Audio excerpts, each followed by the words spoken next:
ఈ పథకాల్ని ఎవరు ప్రకటించారు? అడ్లూరు లక్ష్మణ్ గారు, మంత్రి గారు ప్రకటించారు. నిజంగా ఇవి ముస్లింలకు ఇచ్చే పథకాలే అయితే రేవంత్ రెడ్డి ప్రారంభించేటోడు. ఎందుకు ఇప్పుడు ఈ 2 పథకాలు అత్యవసరంగా ఎందుకు కాంగ్రెస్ పార్టీ ముందుకు తీసుకొచ్చింది అంటే మాయాజాలం ఏంటంటే ఈ 30 కోట్ల స్కీమ్ గురించి మాట్లాడుకుందాం. 2 పథకాలకు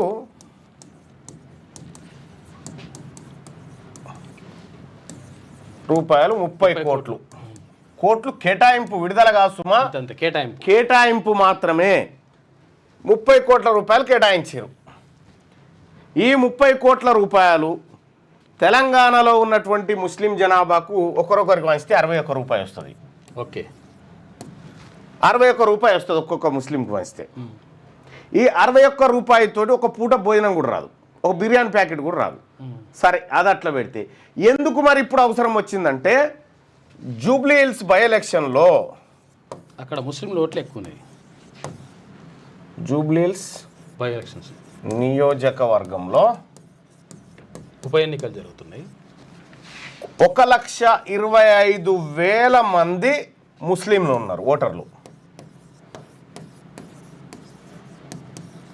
1,25,000 మంది ముస్లిం ఓటర్లు ఉన్నారు. ఇప్పుడు జూబ్లీ హిల్స్ బై ఎలక్షన్లో గెలవాలంటే ఈ ముస్లింల ఓట్లు కావాలి.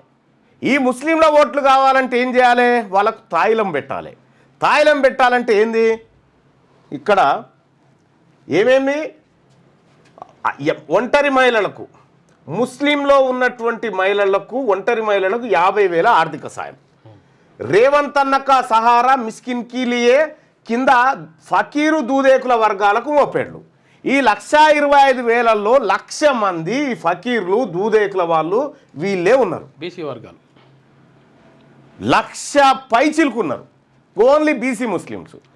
వీళ్ళను మభ్యపెట్టడానికి 30 కోట్ల రూపాయలు ఈ నెల 20 తారీఖు నుంచి, అంటే ఇవాళ నుంచి ఆన్లైన్లో దరఖాస్తులు తీసుకుంటారు.